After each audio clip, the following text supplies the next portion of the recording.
Hey everybody, here I am. It is Tuesday and it is, what time is it?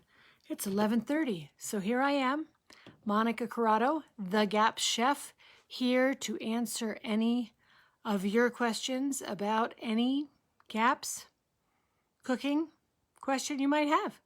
So, just talk a little bit about me. So, Monica Corrado, I am a certified Gaps practitioner. I am a holistic nutritionist. I have been dubbed the Gap Chef by Dr. Natasha Campbell McBride, the author of this book, Gut and Psychology Syndrome, the author of this book, Gut and Physiology Syndrome, and I am the author of this book, The Complete Cooking Techniques for the GAPS Diet. Hello, Adriana. Hello, Joe. I am here for you. So give me any of your questions. You can throw them into the comments section and I can go ahead and get you, answer any questions that you might have. We could talk about meat stock. We could talk about fermentation. We could talk about culturing dairy. We can talk about the GAPS on-con for 2022.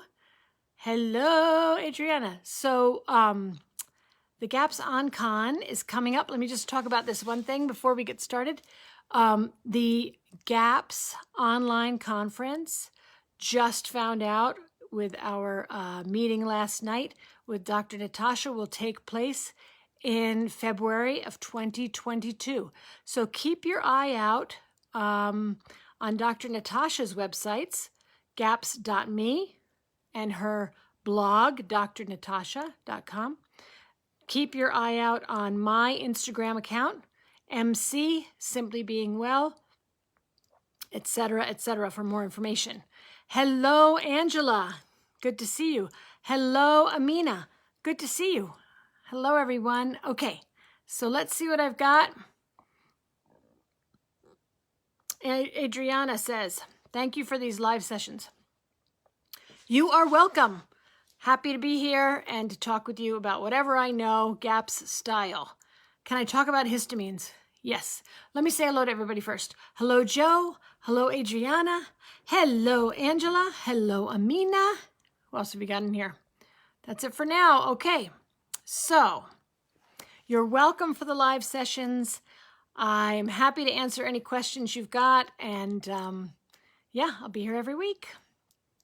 Okay, so can you talk about histamines? Yes, I can. So I'm going to scroll down because I see you put something else in there. Many people say that histamines are high in meat stock and in fermented veggies. What are your thoughts about it, and does this really matter? You know, Adriana, that is a great question. So let's talk about histamines. Number one, there are histamines that come from food, meaning that they're called exogenous, outside of the body. They come from food, something you're going to take in. You also have histamine responses in your own body, where your body actually makes histamine. Some people have very, very high histamine responses because they are very, very sick. So let's start in another place. So histamine is something that everyone's body gives off. It's a natural occurrence. It's in response to something that gets into the bloodstream that the body does not want there. And so a histamine response will look like something like runny nose, watery eyes, stuffy head, itchiness, itchy, right? Swelling. Those are all histamine responses, localized or otherwise swelling. So if you have a histamine response to a food, like your eyes start running or your nose starts running or you sneeze, forgot that one, or you sneeze, that means that you need more healing. So healing in the GAPS diet comes from many places. certainly meat stock is our foundational healing food on the GAPS diet. And so if you have histamine responses to foods, go ahead and have more meat stock. More meat stock. More meat stock. I could ask a quiz to all of you that are on. You could throw it in to see if you know the answers. How many cups of meat stock should adults be having? Or should is such a word. I don't want to should on you, but what's a good amount of stock that practitioners have found adults should have or would be good for them to have every day for healing? Does anybody know? So let me get back to your question. Many people say histamines are high in meat stock. So histamines develop, or histamine develops in food over time. That means foods that you've cooked. They develop over time. So something that you cook and you eat right away will be very low in histamine as compared to those foods that you've had sitting in the refrigerator for 2, 3, 5 days, right? Over time, whatever cooked food you have that's sitting in the refrigerator is going to increase in histamine. So is that a problem? For many people, it's no problem at all. No big whoop. Of course, we want to eat fresh food, but the reality is many people can't make meat stock every single day and eat it. They have families, they've got jobs, they're doing whatever they need to be doing, and frankly, they're going to make meat stock and every other day, every 2 days, every week, whatever. So let me get back to this thing. For some people, they have what's called histamine intolerance. And histamine intolerance means that they have a high level of histamine in the body, which just points to the fact that they have a leaky gut. So let's get back to heal and seal the gut with the meat stock. The way that we keep meat stock low in histamine is to either make it every day and eat it every day. Make it, eat it, done. Another way would be to make it every day and freeze it, or make it when you make it and freeze it and then drink it from, you take it out of the freezer and then you go ahead and heat it and no problem. So that's another way that you could have low histamines in your meat stock. You're going to have, meat stock is far lower in histamine than bone broth will ever be. So, and we all know that meat stock is the healer and sealer on the GAPS diet. So I know you said that people say histamines are high in meat stock. I don't actually see that. Histamine is high in bone broth. It's another reason why we don't use bone broth in GAPS. We use meat stock in GAPS. And again, Adriana, just to be really clear, one of the ways to keep histamine down in meat stock is either make it and eat it same day, or make it and freeze it and then use that. Because once you freeze something, the histamine is not going to be developing. Okay. Yes, fermented vegetables will be high in histamine unless you ferment them very, very long. So one of the things that Dr. Natasha will say is if someone really has trouble with histamine, like eating foods like sauerkraut that are high in histamines, and then they have a big histamine reaction, then go with sauerkraut that you ferment for a year. Because as you ferment sauerkraut longer, a year, 2 years, it will be very low in histamine.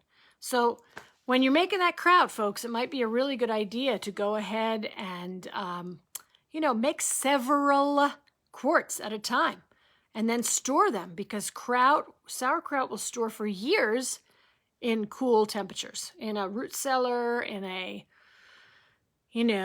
refrigerator, that top shelf of the fridge or the door of the fridge, wine cellar, if you all have one. Y'all, I'm not even from the South. If you have one, see what happens when you move to Colorado, you start saying y'all. Okay, so, you can make a lot of sauerkraut and date it with a Sharpie and put it in first ferment it, And then, store it for a year or two.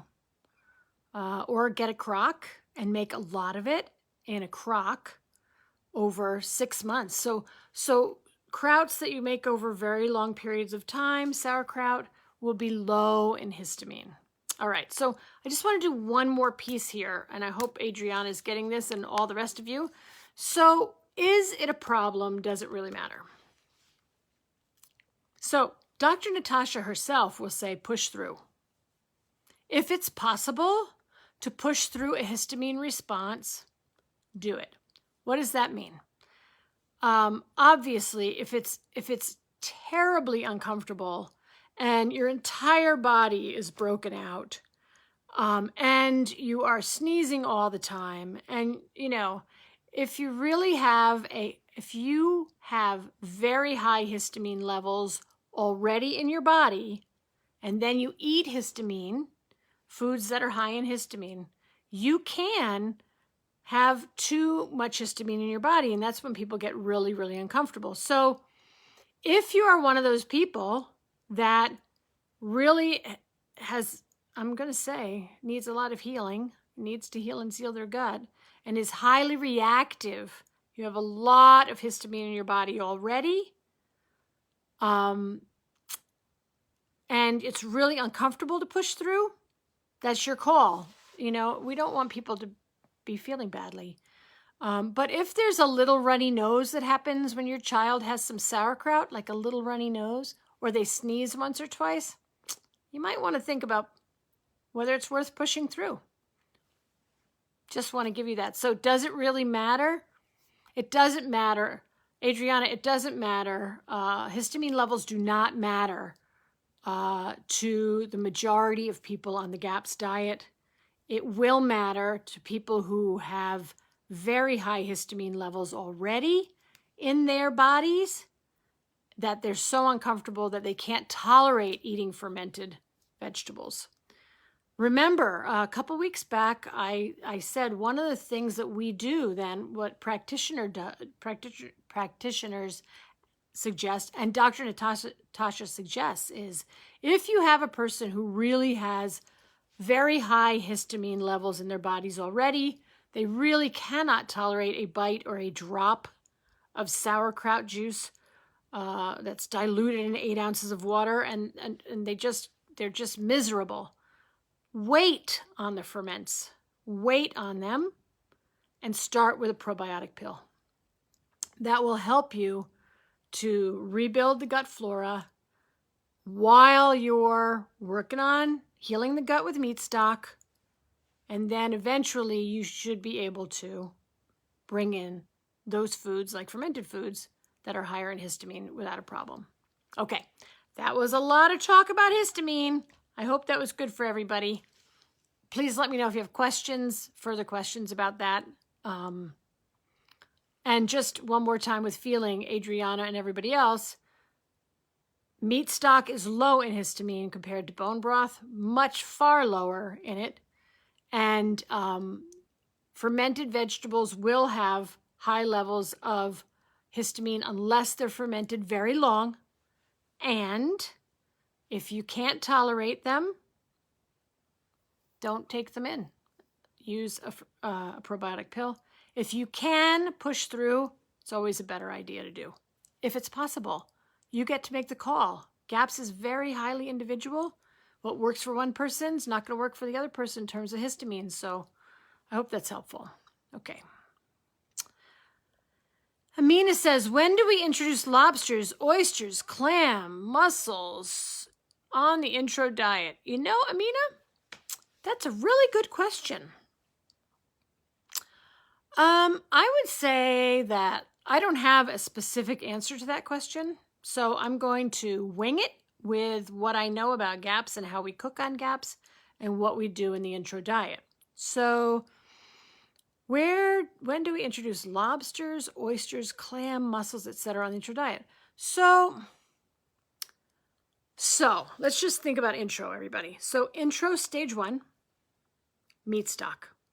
Meat stock, the meat for meat stock, the veggies for meat stock, salt, fermented juices from ferments, whey, blended vegetable soups. That's stage 1.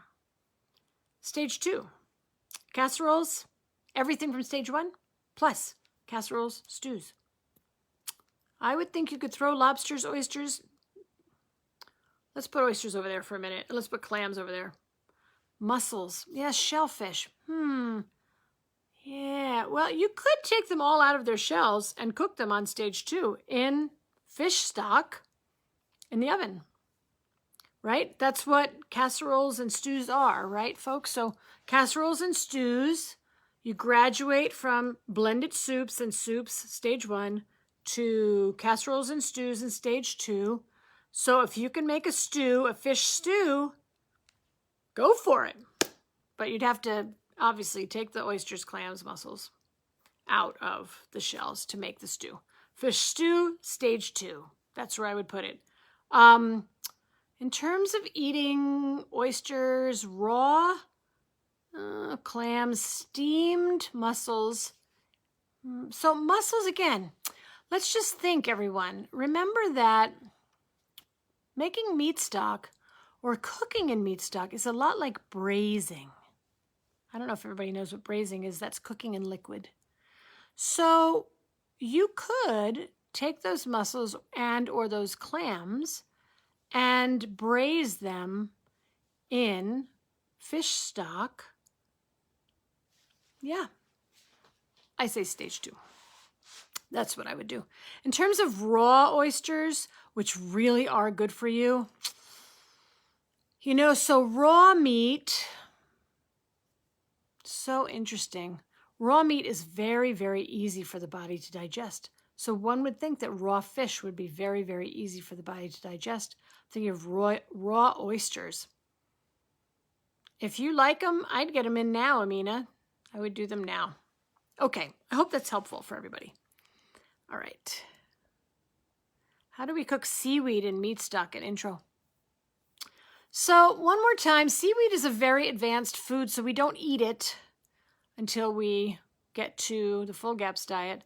You take what's known as kelp or kombu. It's the same seaweed, kelp or kombu. And you would take a piece that's about maybe 1 inch to 2 inches, and you would put it into the meat stock when you cook it. And then you would take it out and discard or compost it.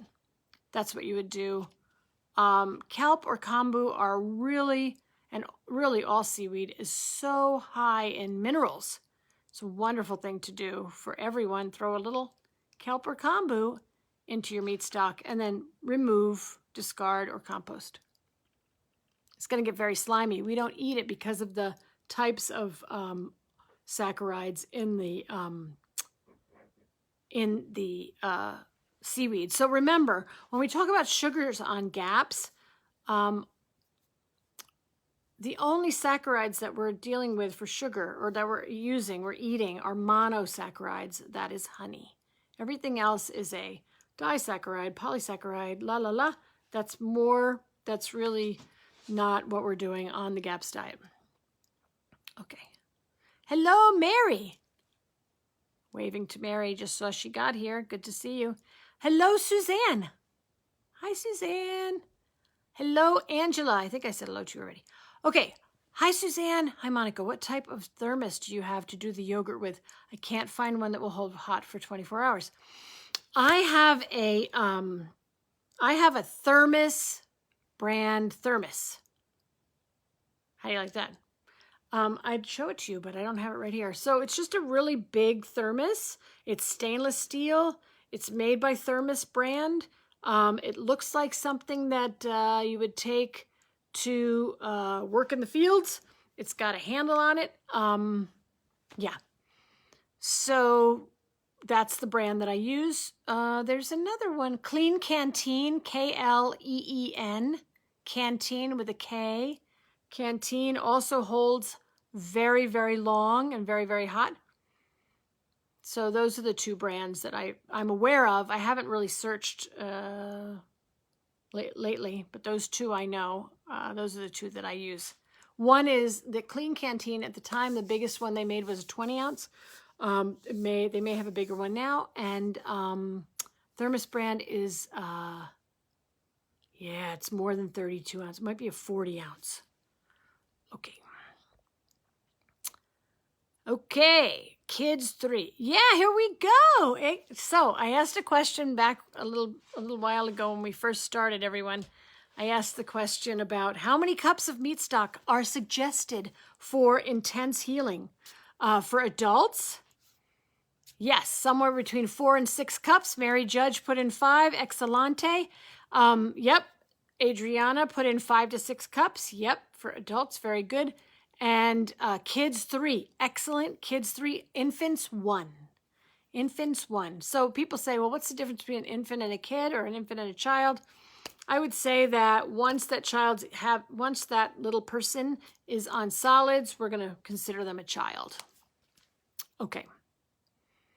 Now remember, these are, I just want to go over this for a moment. These are suggested amounts of stock per day if you want to really do some concentrated healing. So some moms will get to me when we work together and they'll say, how can I feed a family of 4 if I've got 2 adults on 6 cups a day and 2 kids on 3 cups a day? So that's 6, 12, 18 cups a day divided by 4.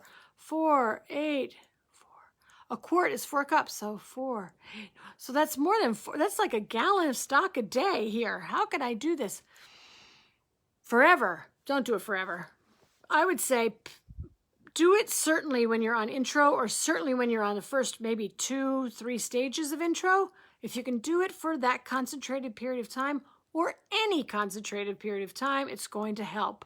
The more meat stock, the better. The more meat stock, the faster the healing. But do not, moms, dads, grandmas, aunties, caregivers, any of you cooks out there, anyone who's helping these beloveds to get through the GAPS diet, do not wear out your adrenals trying to make sure you're doing that much meat stock every day for a month or 2 or 3 months. Do what you can, do the best you can, bless it and go. Okay? I don't want anybody exhausted because they're just trying to keep up with meat stock. I have a client I'm working with who said to me, I said, are you getting to sleep by 10? I'm working on it. I said, okay, good.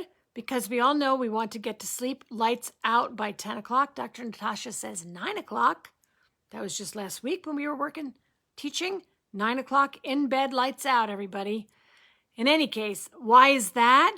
Because we want to make sure that you're getting the best deep sleep you can. Remember that cortisol levels should be rising and setting, or setting and rising. Cortisol levels work with the sun. So you need to be going to sleep with the sun, and you need to be waking up with the sun to the extent possible. All right. So in any case, little story, working with a client. I said, are you getting to bed by 10? Working on it. Remember, you want to back that up to 9:30 if possible. And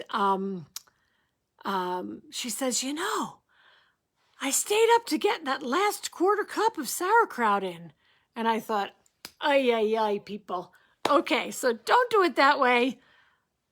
You get what I'm saying. Is everybody laughing? I hope people are laughing, right? So she wasn't getting her sleep because she's trying to get in her last quarter cup of sauerkraut. And how could she do that, past her nightly Epsom salt bath and nightly, yeah, I know, thumbs up, and nightly abdominal massage, and. So balance, grasshoppers. Just make sure you're doing your best.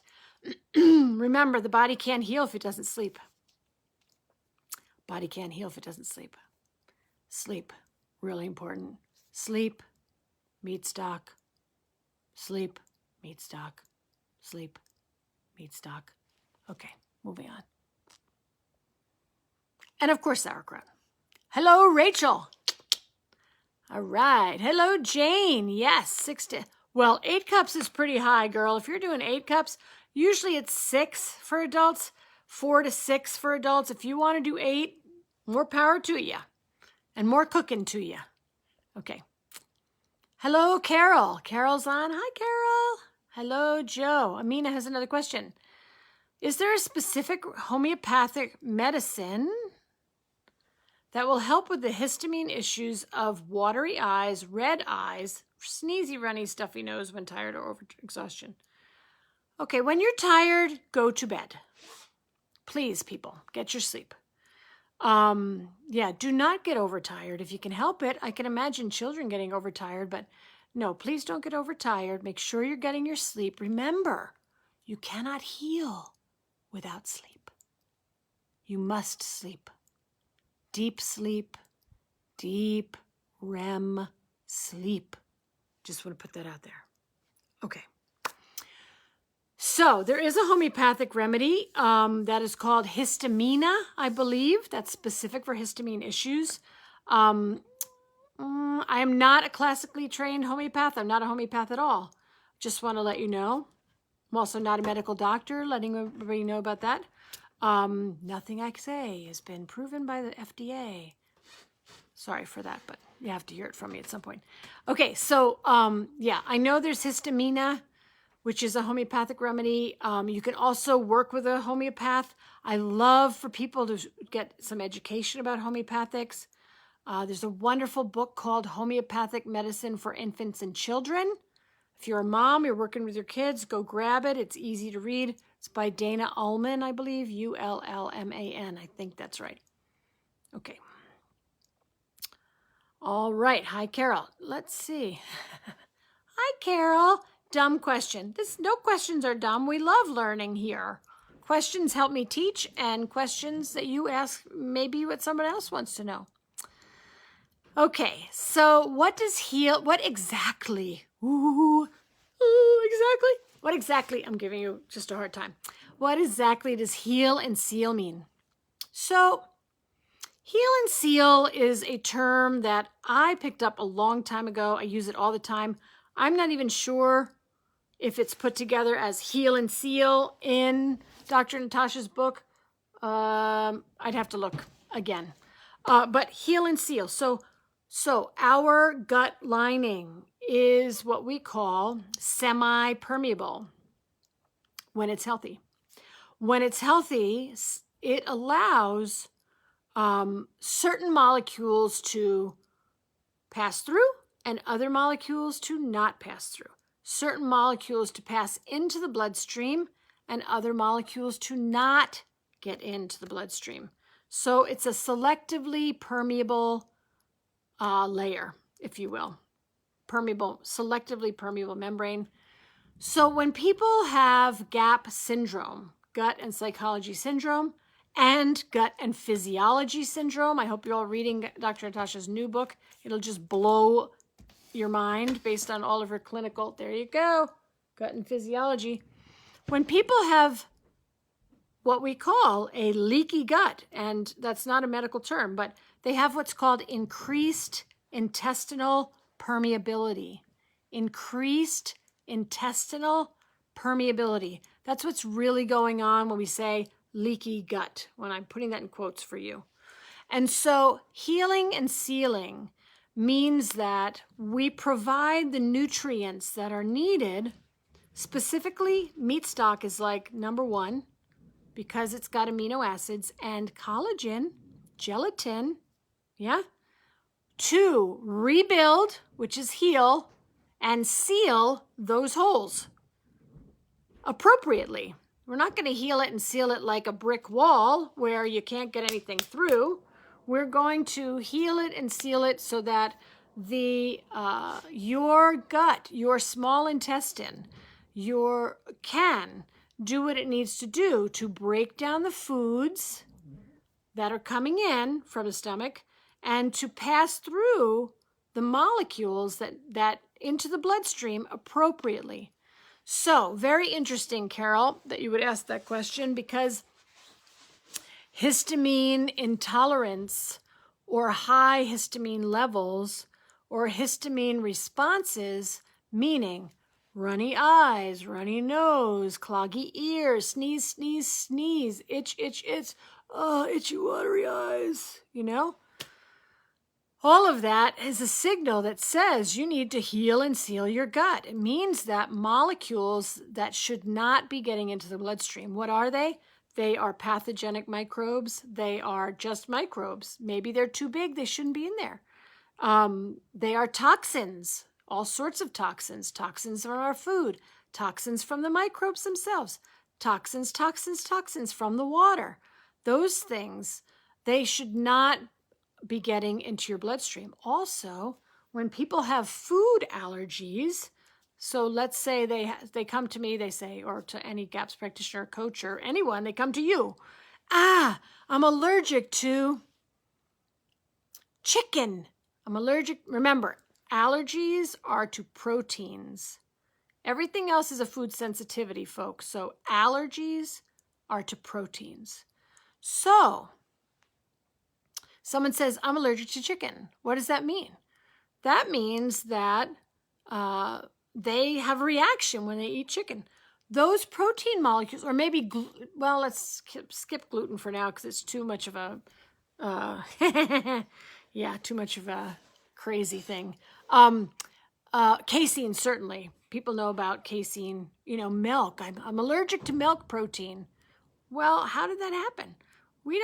They're having a reaction because the milk protein molecules are getting through this layer, this now increased layer of permeability in the gut, into the bloodstream. So when you have a food allergy, anyone who has a food allergy, you must heal and seal your gut. You don't have to do anything. Listen to me saying you must do anything. You can do whatever you want. You can keep eating those foods that make you react. Don't worry, you'll have an autoimmune disorder later on. So if you have a food allergy, if you are allergic to a protein, one protein, don't worry. If you don't heal and seal your gut with this beautiful GAPS diet, you'll have another food allergy, and then another, and then another, and then another. So we really need to do this thing of drink your meat stock, stop eating foods that are injurious, up the fats, up the ferments. Let's heal and seal so that your digestive system can work. If it's leaky, it's not working. If it's not working, it can't break down the food. If it's not breaking down the food, that's called digestion.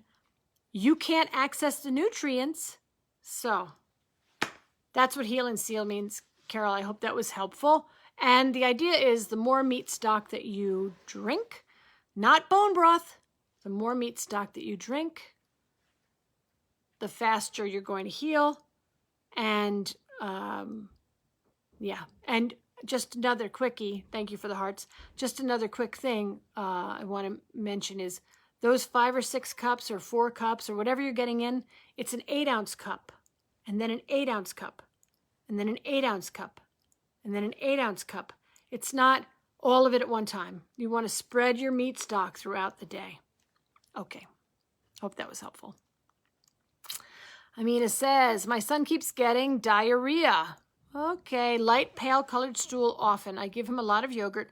Not sure what else to do. Should I give him ginger tea? So diarrhea, folks, diarrhea, loose bowels, whey. W-H-E-Y, whey. One more time with feeling. What will help firm up the stools and get anyone to clear diarrhea? Whey.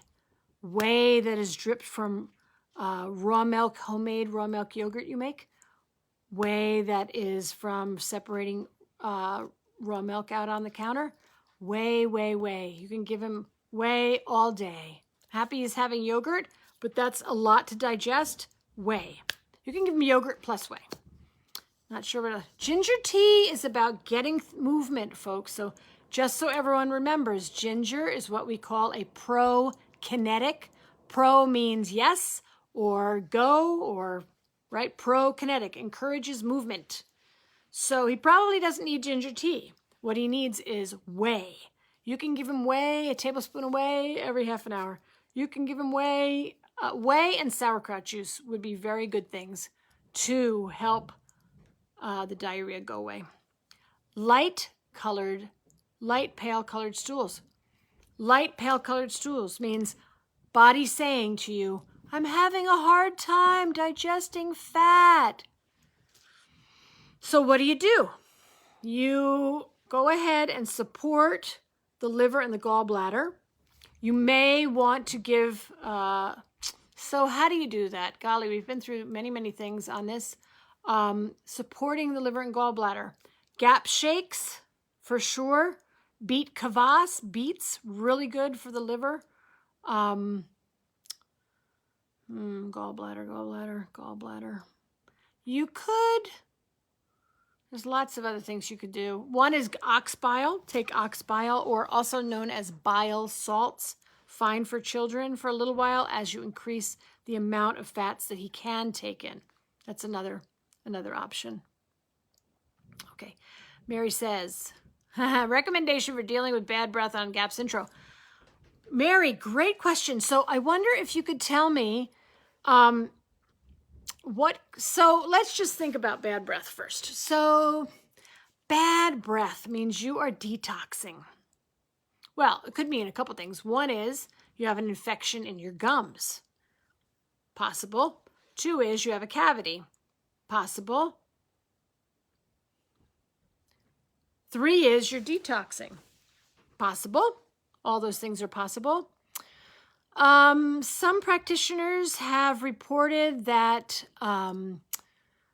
when we start detoxing, when people who are very, very far out of balance start detoxing, they actually can, meaning these microbes are starting to die off, and the die-off smells like nail polish remover, smells like alcohol.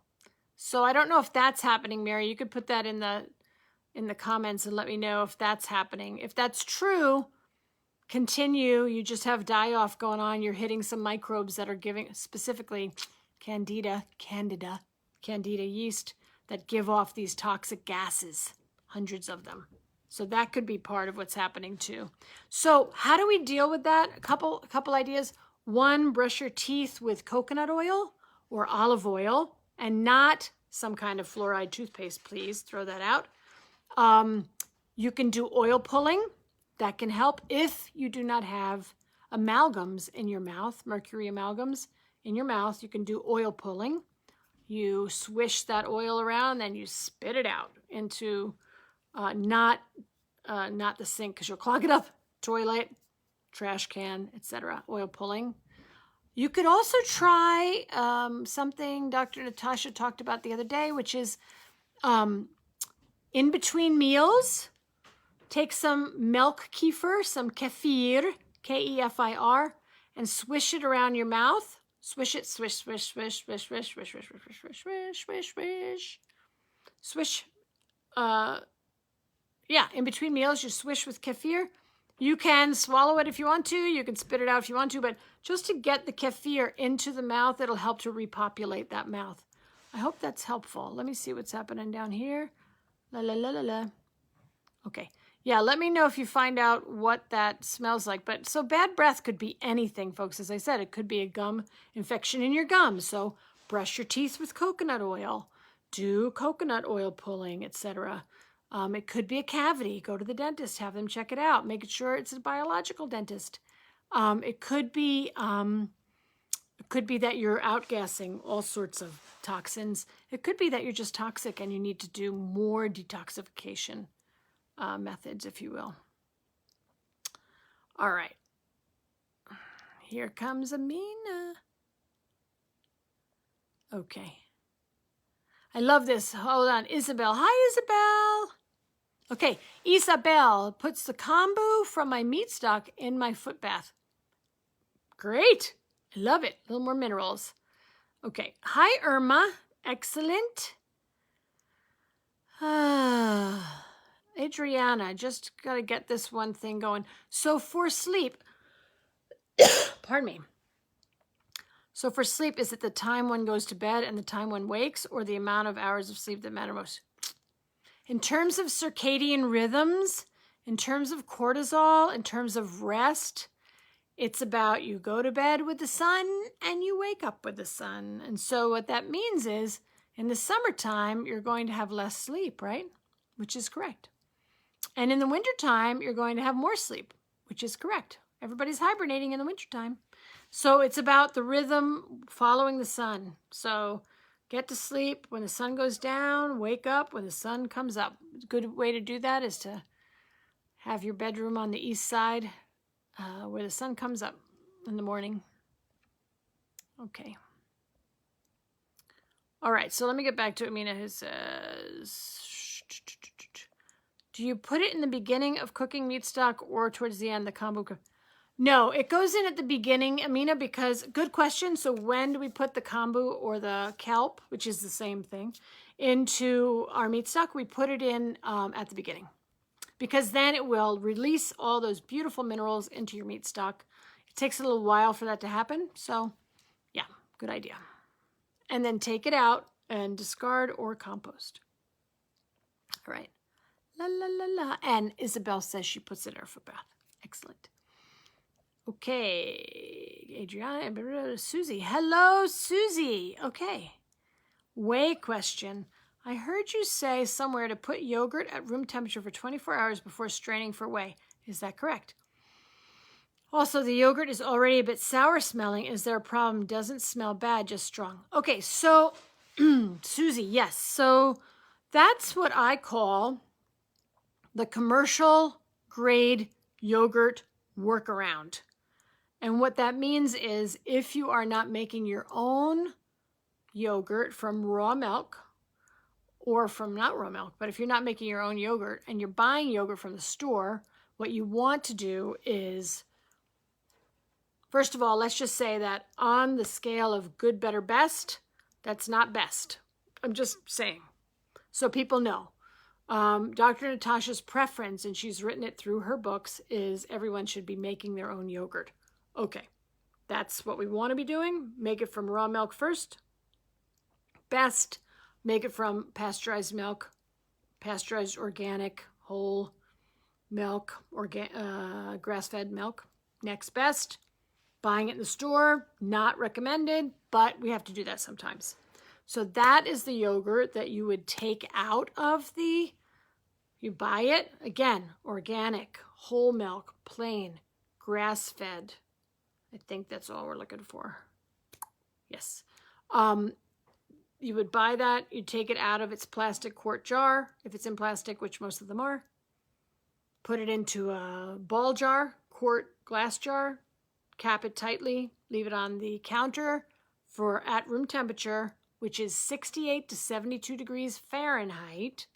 Not remembering Celsius, someone could put that into the comments if you want, for our international guests. That's the one we're talking about, Susie, is that you take it and you put it on the counter for 24 hours. And during that time, why do we do that?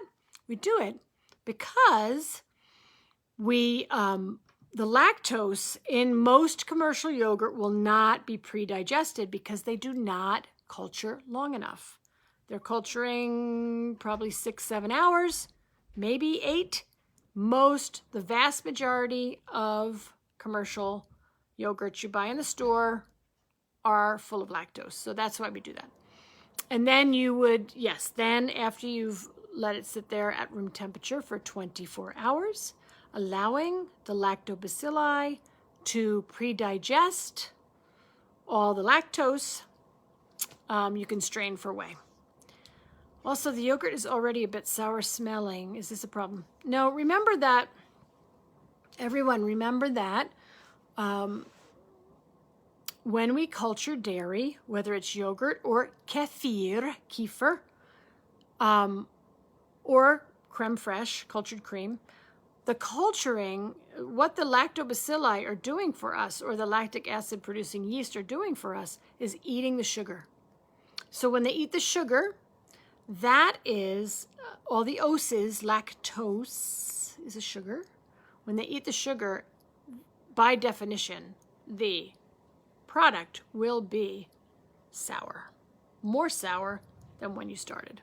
So it just means that the yogurt is probably yeah, you've got a lot of microbes. They've eaten a lot of sugar, and it's going to go sour. Now, again, good point for Susie. It doesn't smell bad, just strong. Okay, so it doesn't smell bad. If it smelled bad, if anything smells bad, everyone, throw it away. Not a good idea to eat anything that smells bad. We were given these senses, right, to help us determine whether a food is good for us or not. So if it smells bad, whatever it is, toss it out. That's a really good thing to be good sense to be using while you're on GAPS. Okay. Hello, Jane. I've been exhausted from all the special cooking, so that is good news. Good, Jane. I'm glad that's good news. Yes.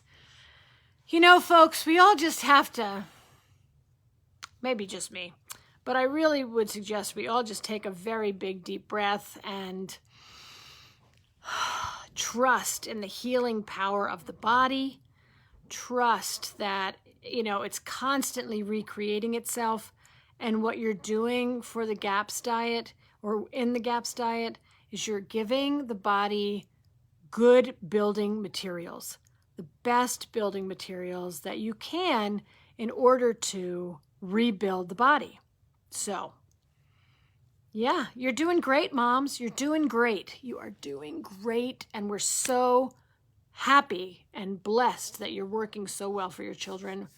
You know, they're very blessed children and spouses and partners and whoever you're cooking for you to be giving this time in the kitchen. So, really good, Jane. Just make sure that you are taking care of yourselves, all you fabulous caregivers, all you amazing cooks, all you moms and dads and grandmas and aunties and whoever you are that are in the kitchen making all this meat stock. Please make sure you're getting the portion you need. Please make sure you're getting enough egg yolks for your adrenals. Please make sure you're getting enough salt. You know, you can't pour from an empty bucket, moms or caregivers. You've got to be taking care of yourselves while you're taking care of the children and the family and etc. Okay? Yeah, so Jane, take a break. Maybe do, 3 days a week, you're going to have that much, and 2 days, 5 days a week, or 4 days a week, do your math, you're going to have less. No problem. Just keep a steady stream coming in as much as you can, and know that all is going on a healing trajectory. You are on a healing trajectory.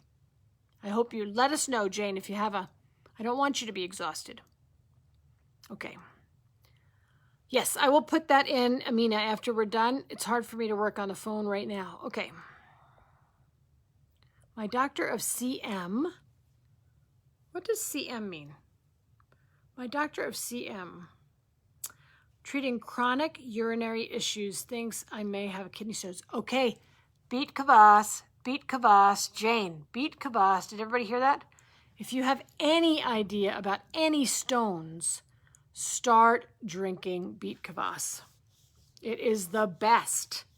Yeah, it is the best. If you have chronic urinary issues, okay, so the other thing you can do, again, this is a gem, a pearl from Dr. Natasha last week, teaching chronic urinary issues. Start repopulating your groin and,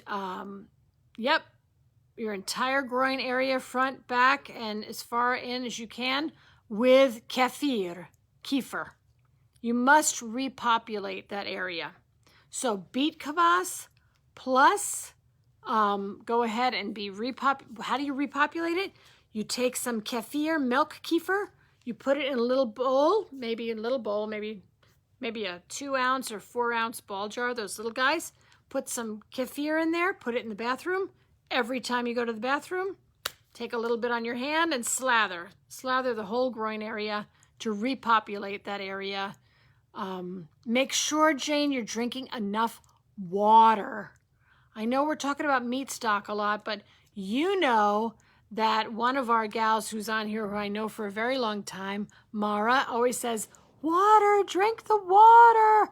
Make sure you're drinking enough water, everybody, in addition to your meat stock, because meat stock still has to be digested. It's a food. Water is the only thing you put in your body that does not have to be digested. It's a cleanser. It keeps your kidneys working well, etc. So please make sure you're drinking good water, filtered water that's been remineralized, or spring water. So Jane, I hope that helps. Wait, so you're gonna take your hand, jump into that, dig into that kefir. You're going to slather it around your whole groin area, front and back and everywhere else, and just wait till it dries and then go ahead and get dressed. All right. Okay, Mary, you're gonna let me know what goes on. La la la. Amina, best fish oil company you recommend for kids?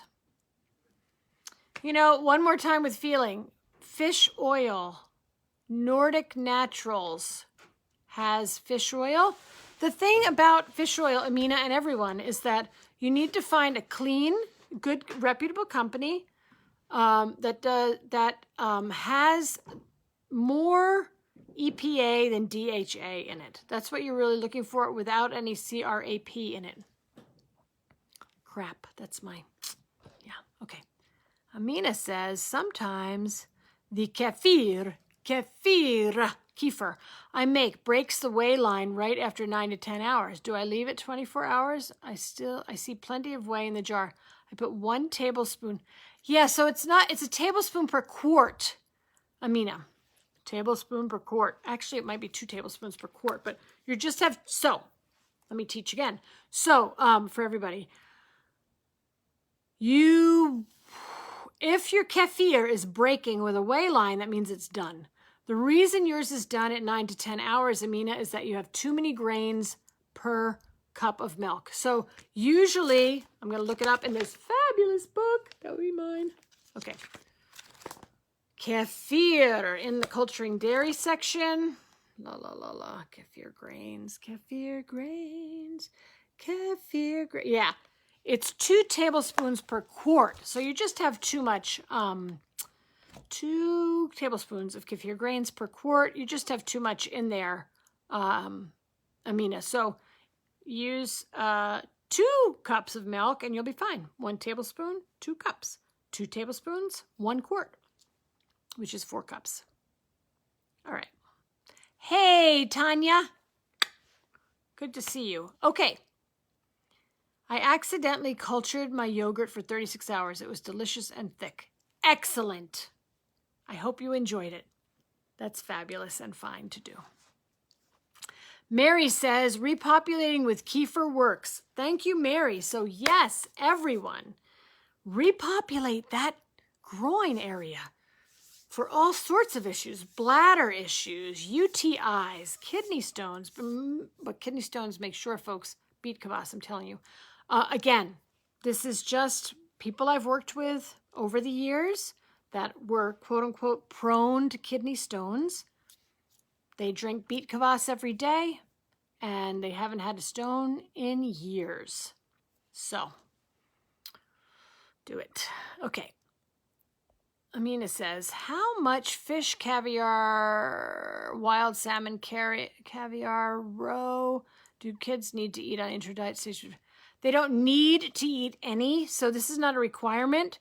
Fish roe, caviar, etc. is an excellent superfood that can be used as a supplement, not like a pill, but supplemental to the diet. It's just a wonderful way for you to get more good, really good nutrients into your child. So my 5-year-old recently got a concussion.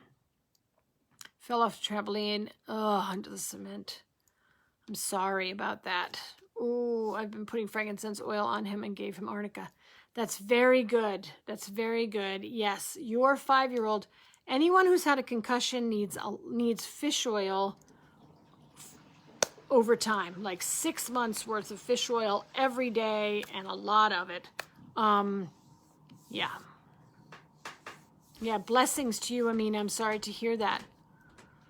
Fish roe would be great for him. They can have as much as they want. They can have as much as they want. So just so people know, it's really fun to freeze fish eggs or roe and then give them to your kids. They love them because they've been frozen. Adriana says, can we use kefir for eczema patches? Yes! Absolutamente. Yes, absolutely. You can use kefir all over your skin. I wrote an article on this about eczema, an eczema article. It's on Selene River Press, SELENE riverpress.com. It's about kefir and eczema and treating it topically and internally. So you might want to take a look at that. Yes, so Marcia, yes, says concussion, homeopathy. So yeah, concussion, homeopathy. That would be great. She's giving her arnica, but I don't know what else, Marcia. I want to give him the essential fatty acids. What's the best one? Yes, so again, Nordic Naturals is a very good brand of fish oil. Oh, sweetie pie. Sorry to hear that. Okay. All right, everyone. I have to cut this one short today by 3 minutes because I am back-to-back teaching this afternoon, and I apologize about that. I have to speak with someone on the other side of the pond and then teach Certified GAPS coach class. So thank you, everyone, for joining me today. I'm so thrilled we had some time together. And please feel free to jump on the Ask the Gap Chef page. I do try to get there once a day. I have not been able to because I've been in an editing process for a book. So I apologize about that, but I do try to visit there and make sure that everyone gets their answers. Please do invite others if you think they would learn. This is a free, as you know, service to talk with a certified GAPS practitioner. And the chef who trains the certified GAPS practitioners and coaches.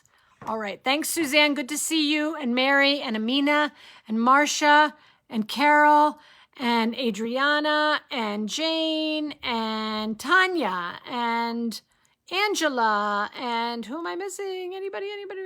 Anybody else from the beginning? Susie, hooray, Irma, all of you. If I missed anyone, thank you for being here. I wish you a wonderful week. Continue taking care of yourselves. And remember, the body is divine architecture. It will bring itself to balance. Your job is to provide it the nutrients it needs to be able to do that. So blessings to all of you and yours. And be well. Be well, all. See you next time. I hope.